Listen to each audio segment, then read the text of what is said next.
दोस्तों आज हम बात करेंगे एक ऐसी मूवी के बारे में जिसका नाम है आदि पुरुष। इस पर बहुत ही ज्यादा विवाद उठ रहा है कि ये धर्म से रिलेटेड है, इसमें धर्म का अपमान किया गया है, जिसकी वजह से लोगों ने जो मूवी देखा और उस पर जो उनका रिव्यू था वो बहुत ही खराब था कि इस मूवी को बंद कर देना चाहिए।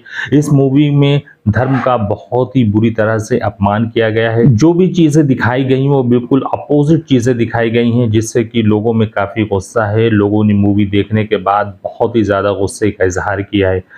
तो आज हम इसी के बारे में डिटेल से बात करेंगे, जिस पर कि मिफ्ताही चैनल के ओनर ने अपना रिव्यू दिया है, जिन्होंने बताया है। तो आज हम उन्हीं की ज़बानी सुनेंगे और देखेंगे कि उनका क्या कहना है और ये आदि पुरुष मूवी के बारे में क्या कहना चाहते हैं।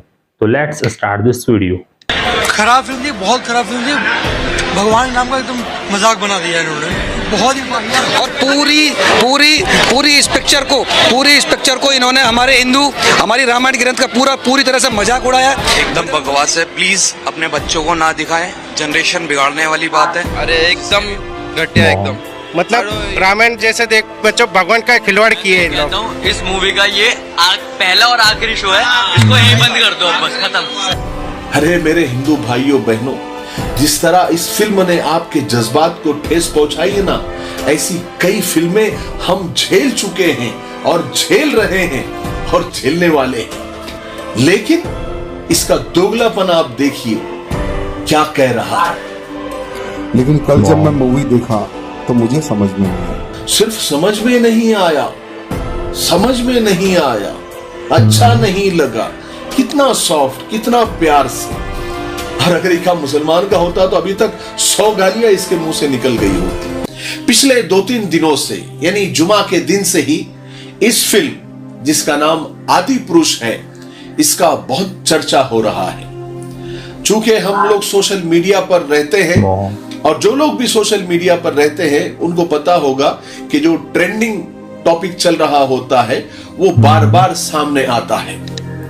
कहते हैं कि ये फिल्म रामायण के ऊपर बनाई गई है, यानी रामायण की पूरी कहानी को 3 घंटों में बताया गया है। और आपको पता होगा कि बॉलीवुड की जो फिल्में हैं उनका मकसद सिर्फ और सिर्फ पैसे कमाना है, कमर्शियल। अब पैसा जहां से भी आए, जैसे भी आए। चूंकि आजकल हिंदू मुस्लिम का मुद्दा खूब चल रहा है, तो अब फिल्में भी उसी तरह की आने लगी है, उसी टॉपिक पर आने लगी है।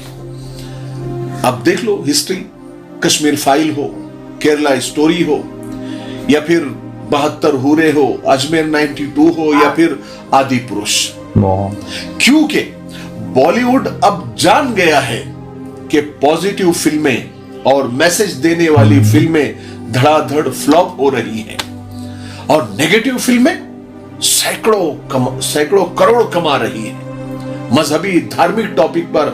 और वो भी वो फिल्में जिसमें कुछ ना कुछ कंट्रोवर्सी हो, कुछ ना कुछ उसमें विवादित हो, तो वो फिल्में करोड़ों कमा रही है।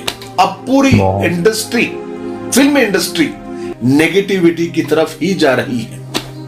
अब हर आने वाली फिल्म में धर्म और मजहब का तड़का देखने को मिल रहा है और आगे भी मिलेगा। अब एक्टर, डायरेक्टर, प्रोड्यूसर सब ने अब धार्मिक होने का रूप धारण कर लिया है। हर फिल्म में ऐसा कुछ डाला जा रहा है जिससे कुछ ना कुछ विवाद हो, झगड़ा हो, लोग आपस में बहस करें, आपस में लड़े और फिल्म का मुफ्त में प्रमोशन हो जाए। अब ये नया ट्रेंड चल गया है कि प्रमोशन पर अब करोड़ों खर्च करने की जरूरत नहीं है, किसी को पैसे देने की जरूरत नहीं है। अब हर फिल्म में ऐसा कुछ कर दो कि लोग खुद ही उसका प्रमोशन करें, प्रमोशन भी करें और फिल्म को भी देखें और हमारे वारे न्यारे हो जाए। हालांकि इस फिल्म आदि पुरुष के टीजर और ट्रेलर से ही यह समझ आ चुका था कि इस फिल्म के मेकर्स, डायरेक्टर और प्रोड्यूसर ने भी वही आइडियोलॉजी पर काम किया है जिससे लोग खुद ही प्रमोशन करें। हालांकि ये फिल्म आदि पुरुष हमारे हिंदू भाई बहनों को बिल्कुल पसंद नहीं आई। सब नाराज है, बल्कि गुस्से में हैं। कह रहे हैं कि इस फिल्म में हमारे भगवानों का मजाक बनाया गया है, छपरी डायलॉग हमारे भगवानों के जबान से बुलवाए गए हैं, सीता माता को कपड़े तक ढंग के नहीं पहनाए गए हैं। हमारे भगवान हनुमान को भी बिल्कुल कार्टून की तरह बताया गया है और रामायण की पूरी कथा को तोड़ मरोड़ कर पेश कर दिया गया है। लेकिन मेरे हिंदू भाइयों और बहनों, यही तो वो चाहते थे। इसीलिए तो इतने नेगेटिव रिव्यू के बावजूद और आप लोगों के इतने गुस्से के बावजूद इस फिल्म ने 3 दिन में 350 करोड़ का आंकड़ा पार कर लिया और अभी भी शो हाउसफुल है। और इसी वजह से तो ही फिल्म के रिलीज से पहले इन फिल्मों को बनाने वाले डायरेक्टर, राइटर, प्रोड्यूसर, इनको आपके जज्बात से, आपके क्या, किसी के भी जज्बात से कोई लेना देना नहीं होता। बॉलीवुड में एक से एक दिमाग वाले बैठे हैं, मनी माइंडेड लोग। इनको पता है कि हिंदुस्तानी अवाम, हिंदुस्तानी जनता, चाहे वो हिंदू हो, मुस्लिम हो, सिख हो, ईसाई हो, उनके जज्बात से, उनके भावनाओं से कैसे पैसा बनाया जा सकता है, उनके रिलीजियस फीलिंग को कैसे कैश किया जा सकता है, उनके जज्बात, उनके भावनाओं को कैसे नोटों में कन्वर्ट, करेंसी में कन्वर्ट किया जा सकता है।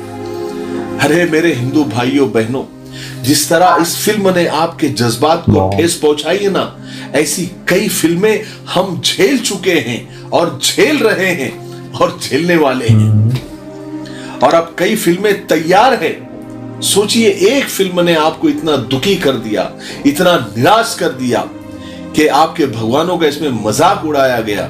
जो आप पर आज बीत रही है, हम पर ऐसे कई मौके आए हैं और है भी, और आने पता नहीं आने वाले भी है।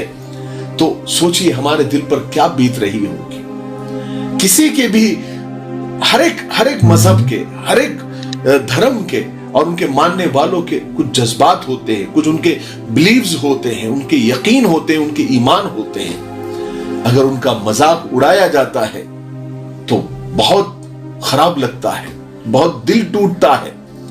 लेकिन इंसानियत मर जाने की सबसे बड़ी दलील यह है कि सामने वाले की तकलीफ से हमको मजा आने लगे। जब हमारा किसी चीज से दिल दुखता है तो लोग हंसते हैं कि देखो बराबर हुआ इनके साथ, ऐसा ही होना चाहिए था। नहीं, ये बहुत रॉन्ग है, बहुत गलत है। जो इस फिल्म ने आपका दिल दुखाया है, ऐसी कई फिल्मों ने हमारा भी दिल दुखाया है। ऐसा हरगिज नहीं होना चाहिए। लेकिन मेरे भाइयों, एक बात हम सबको याद रखनी चाहिए कि जब तक ग्राहक है तब तक दुकानें हैं। जब तक ऐसी फिल्में हिट होती रहेगी, यानी हम ही उसको हिट करते रहेंगे, तब तक ऐसी फिल्में बनती रहेगी। इसलिए हम सब भारतीयों को, हम सब हिंदुस्तानियों को ये इरादा करना पड़ेगा, ये ठानना पड़ेगा कि ऐसी फिल्में जब भी बनेंगी जिसमें किसी के भी मजहबी जज्बात और धार्मिक भावनाओं से खेला गया होगा, तो हम सब मिलकर उसका बायकॉट करेंगे, ऐसी फिल्मों को धूल चटाएंगे। मैं सोचता हूं, जब मैं हमारे हिंदू भाई बहनों के रिव्यू देख रहा हूं इस फिल्म आदि पुरुष के ऊपर, तो वो जिस तरह अपने जज्बात का इजहार कर रहे हैं सोशल मीडिया पर और मीडिया पर, तो मैं सोचता हूं कि इस फिल्म के जो डायलॉग राइटर है मनोज मुंतशिर शुक्ला, उनकी जगह पर अगर कोई मुस्लिम होता और डायरेक्टर ओम रावत की जगह कोई मुसलमान होता तो क्या होता। हाय तौबा मच जाता। सिनेमा, सड़कें, गली, मोहल्ले सब सुलग जाते। मैं सोच रहा हूं कि वो बायकॉट गैंग कहां है, वो पोस्टर फाड़ने वाले चिंटू गैंग कहां है, वो नेता कहां है जो सांपों से ज्यादा जहर उगलते हैं। एक एग्जाम्पल, एक मिसाल के लिए एक नेता का मैं आपको वीडियो बताता हूं। वो नेता जो हमेशा जहर उगलता है मुसलमानों के लिए, जब भी मुंह खोलता है जहर उगलता है, गालियां बकता है। लेकिन आज पूरे हिंदुस्तान के 100 करोड़ हिंदू भाइयों बहनों के जज्बात को ठेस पहुंची है। सब दुखी है, सब नाराज है। लेकिन इसका दोगलापन आप देखिए क्या कह रहा है। लेकिन कल जब मैं मूवी देखा तो मुझे समझ में नहीं आई। जो राम जी का डायलॉग, जो हनुमान जी का डायलॉग, एकदम बिल्कुल भी मुझे समझ में नहीं आई। वो रामायण कम एक कार्टून शो ज्यादा दिखा मुझे। इसलिए 19 तारीख का जो शो था वो कैंसिल किया जाता है, क्योंकि मुझे बिल्कुल समझ में नहीं आया। सिर्फ समझ में नहीं आया, समझ में नहीं आया, अच्छा नहीं लगा, कितना सॉफ्ट, कितना प्यार से। और अगर एक मुसलमान का होता तो अभी तक 100 गालियां इसके मुंह से निकल गई होती। यह है दोगलापन, यह है, इसको कहते हैं मुनाफिक, दोहरा चरित्र। ऐसे नेताओं से बचिए। ये सिर्फ आपका भी, मजहब का भी, धर्म का भी, मुल्क का भी नुकसान करते हैं। इनके सामने किसी का हित नहीं होता, सिर्फ अपना हित होता है। सब दुबक के बैठ गए क्योंकि ये काम उन्हीं के आदमी का है, या फिर इस काम के उस गैंग को पैसे नहीं मिले होंगे। ये सब पैसे और कुर्सी का खेल है। पता नहीं हम कब समझेंगे। मेरे हिंदुस्तानी भाइयों और बहनों, नफरत बुरी है, न पालो इसे। दिल में खलीश है, निकालो इसे। न तेरा, न मेरा, न इसका, न उसका, ये देश सभी का है, संभालो इसे।